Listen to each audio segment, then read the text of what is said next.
Las personas que aceptan que Jesús existió, o sea, ahorita dejamos aparte de lo que dicen, no, que eso no existió. O algunos decían, no, que Jesús era comunista, era socialista, ¿verdad? Pues era todo, era todo Revolucionario. amor y paz. Y La primera pregunta es, ¿existió en verdad algún Jesús? esa es una muy buena pregunta.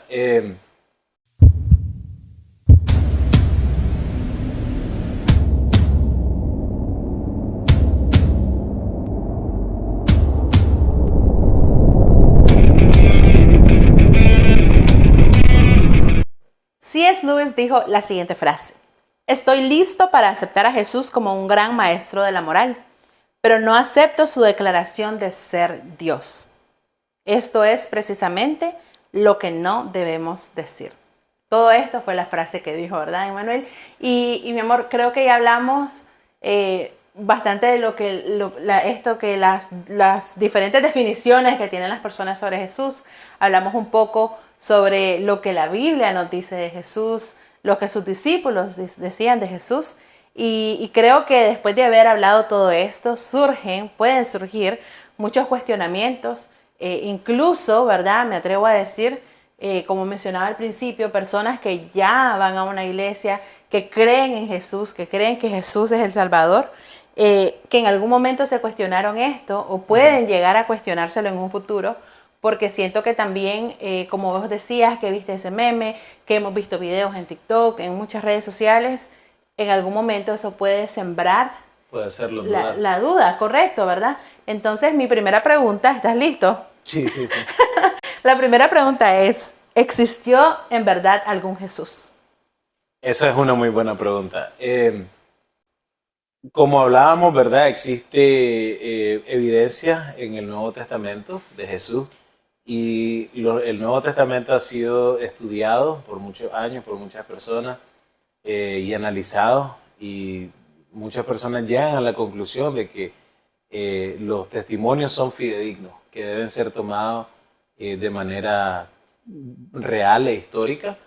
Y me parece algo muy divertido que los historiadores, algunos historiadores con una cosmovisión escéptica o atea, llegan a decir que por la revisión textual, por la crítica textual, podemos decir que es histórico, que es verídico el relato, pero que las partes de los milagros no se pueden tomar como históricas porque los milagros no existen. O sea, los historiadores ateos también aceptan el Nuevo Testamento y la evidencia, el testimonio de los discípulos como verdadero, aunque no creen en la parte de los milagros.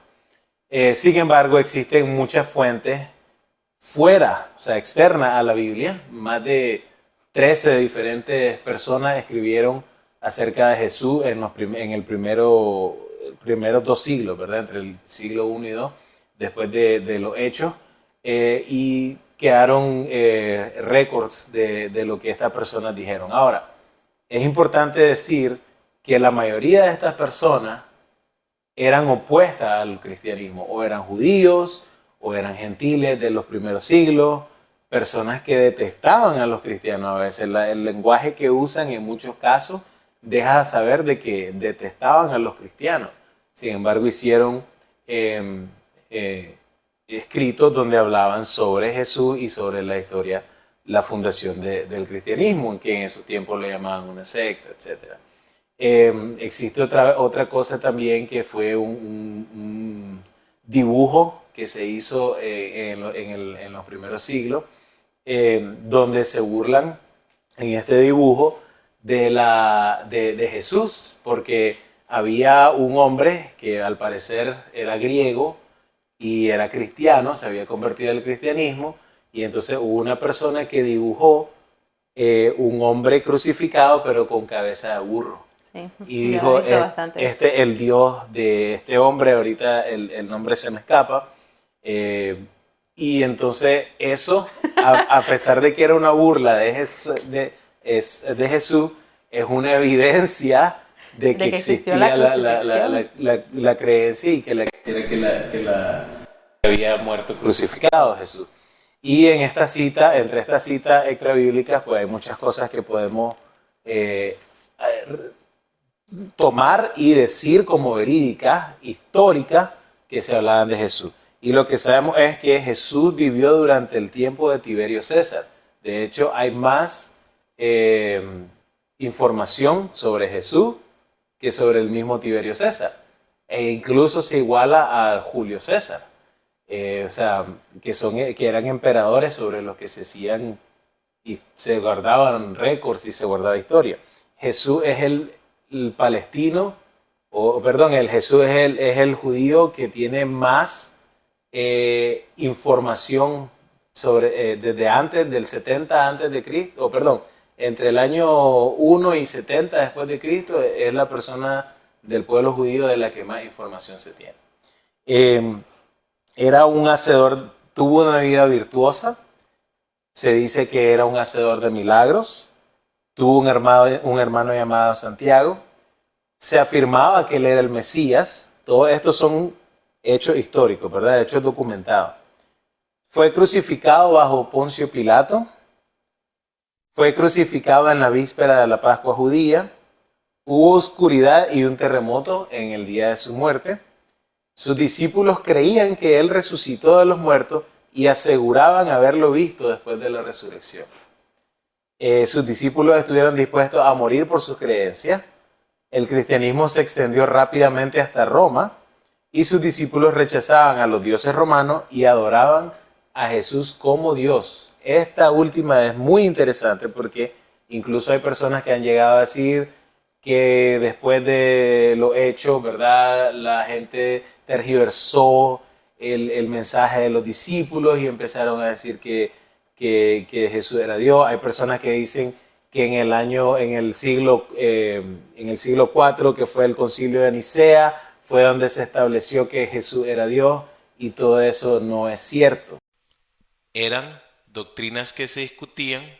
Las personas adoraban a Jesús como Dios desde estos primeros años después de los hechos. O sea, hay evidencia histórica de que las personas que seguían en Cristo lo adoraban como un Dios. De hecho, hay un reporte de un gobernador que se llama Plinio el Joven, y Plinio el Joven le envió una carta a su superior explicando de que había tenido una conversación con algunas personas que estaban adorando a Jesús y él narra que estas personas se levantaban en la madrugada a cantarle a Jesús y adorarle como un Dios, y que hubo algunos que lo hizo que maldijeran a Jesús para perdonarles la vida, y otras personas que dijeron que ya no eran cristianos, etc.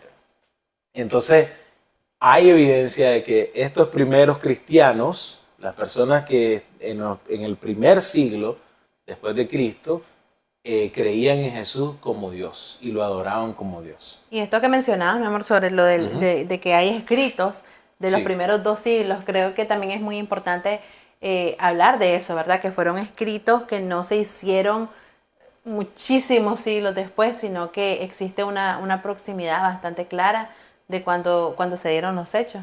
Así es. Y bueno, voy a hablar de la última persona externa a la Biblia, pero que esta persona sí era creyente, fue una persona que se convirtió, y es Justino Mártir.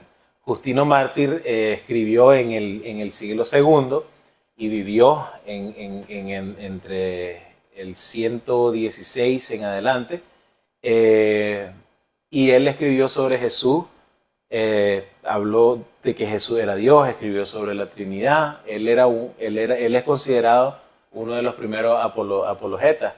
Entonces él dijo algo, él mencionó, le dirigió su primera apología, se la dirigió a los gobernadores y el César, y él mencionó que habían récords de la crucifixión de Jesús a manos de Poncio Pilato.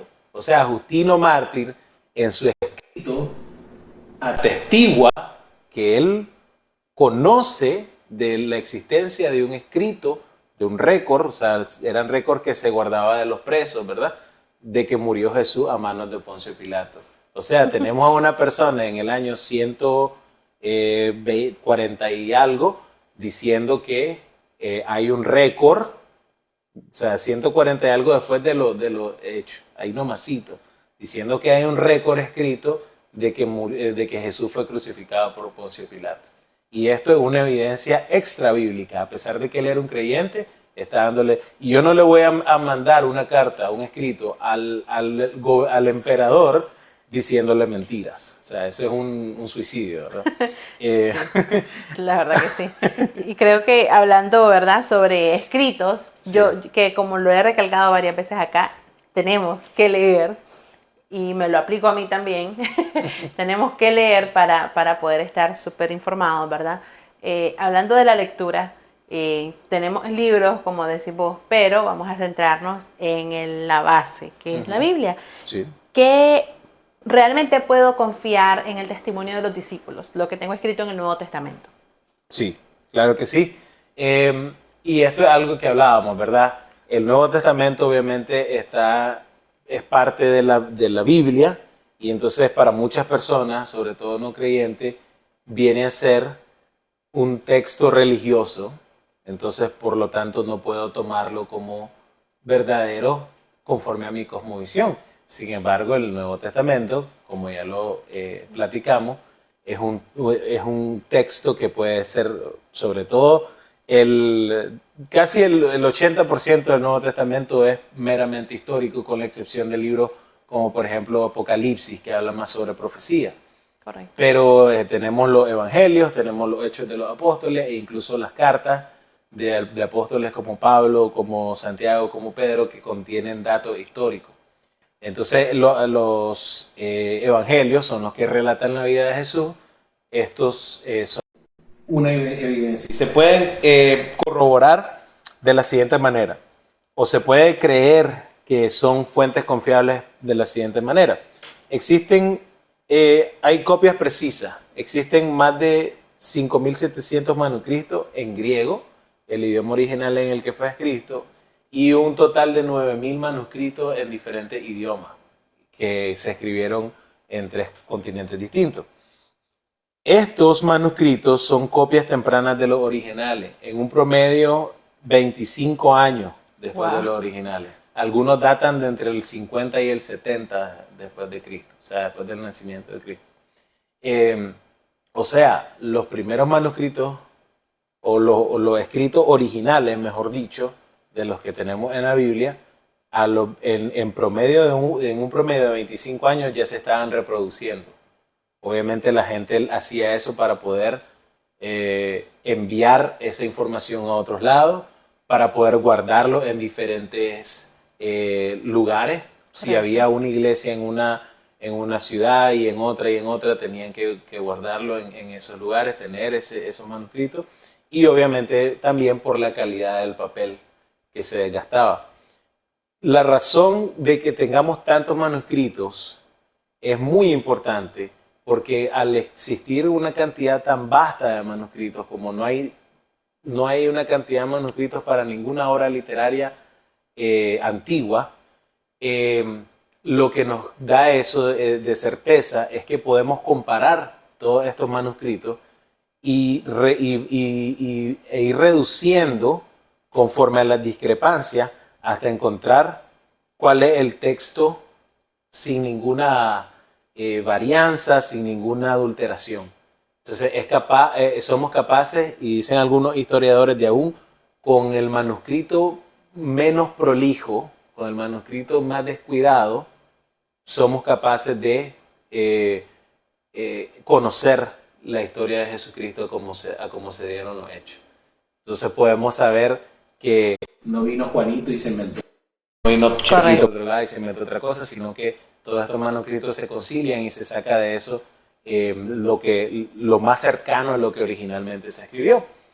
Y si podemos creer en que Homero escribió la Ilíada, si podemos creer en que tenemos las obras de Platón, las obras que escribieron los discípulos de Aristóteles, entonces podemos creer que el Nuevo Testamento es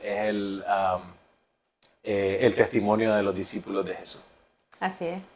Y mucho más por, como mencionaba, ¿verdad?, la proximidad en la que se dieron los manuscritos con el momento en el que se dieron los hechos también. Así es. Ahora, hay testimonio temprano de adversarios también. Si te pones a pensar, está registrado que las personas dijeron, por ejemplo, sobre la resurrección, que el cuerpo había sido robado por los discípulos y ese tipo de cosas. Ese simple hecho de que digan el cuerpo fue robado es un testimonio a favor de la resurrección.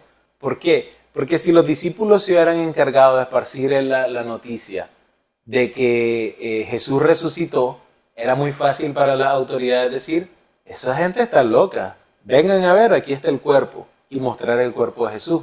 Pero el hecho de que ellos hayan dicho, no, se robaron el cuerpo, significa que no había cuerpo, que la tumba estaba vacía. Ahora podrán decir, bueno, el hecho de que la tumba haya estado vacía no quita que el cuerpo no haya sido robado. Sí, pero estamos hablando de un puñado de hombres, ¿verdad?, que tenían que enfrentarse a unos guardias romanos bien entrenados en lo militar para poder robarse el cuerpo. Y bueno, sobre el caso de los cuestionamientos, de los contraargumentos a la resurrección, hay muchos, pero ese estamos hablando más enfocado en el testimonio. Y luego tenemos el testimonio de los discípulos, lo llevó a aceptar. Y esto es importante. El testimonio de los discípulos no es que los discípulos buscaron la muerte, no es que los discípulos entregaron su vida o se autoflagelaron, se autolastimaron, no. Su testimonio los llevó a aceptar la muerte por sus creencias. Y esto es muy importante. Y hay algo que aclarar acá. El hecho de que una persona muera por sus creencias no significa que las creencias son verdad. Hay muchas personas hoy en día que entregan su vida por diferentes causas, ya sea religiosa, política, etcétera, y puede ser que no sean la verdad. Sin embargo, estas personas están convencidas, sin evidencia, de que esa es la verdad. No hay una persona que entregue su vida sin estar convencido. Ahora, los discípulos evidenciaron la vida de Jesús. Los discípulos son testigos oculares de que Jesús resucitó. Si ellos entregaron su vida por su creencia, quiere decir que ellos estaban convencidos de que esto era verdad. Y si estaban convencidos de que esto era verdad, era porque ellos lo vieron. Si el testimonio de los discípulos fuera falso o no fuera la verdad, quiere decir que los discípulos estaban mintiendo, estaban inventando estas cosas. Y entonces quiere decir que ellos murieron por su propia mentira. No existe ninguna persona en el mundo que vaya a decir una mentira y esté dispuesta a morir por esa mentira. En el momento en que está haciendo su vida, está al borde de la muerte, esta persona va a decir... Más o un grupo, ¿no? O sea, un grupo. Exacto, un grupo completo de personas.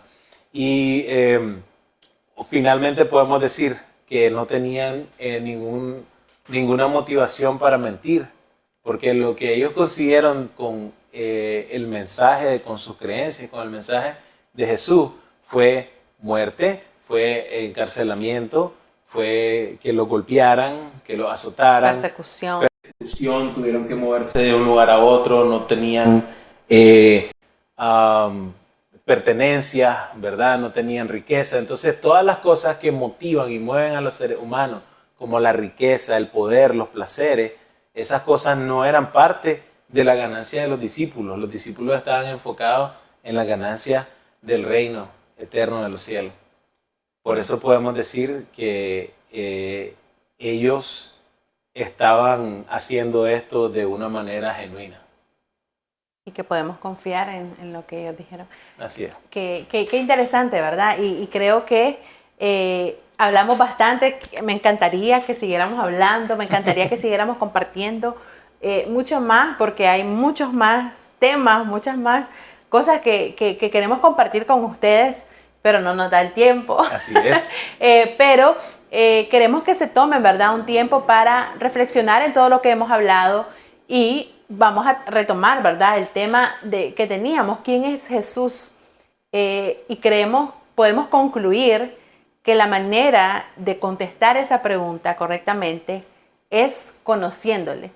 conociéndole íntimamente, así para que nosotros con la misma seguridad con la que contestaron sus discípulos, ¿verdad? Pero en este caso Pedro, podamos nosotros también con esa misma seguridad afirmar que Él es el Cristo, el Hijo del Dios viviente.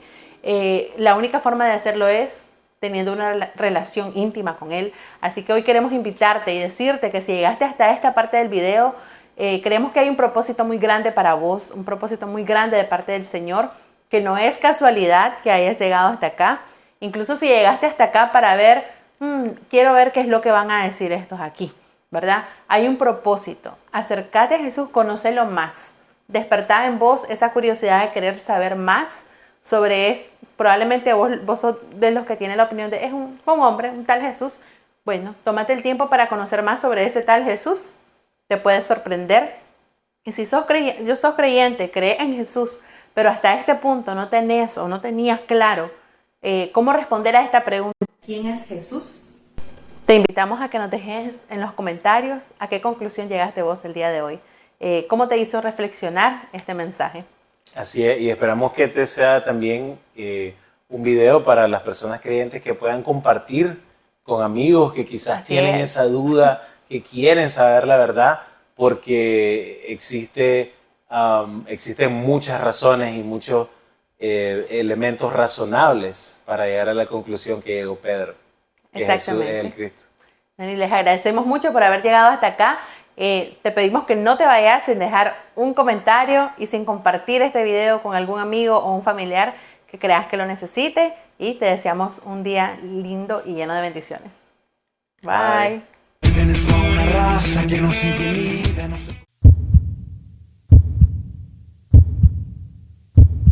que costó la sangre de que hizo el sol.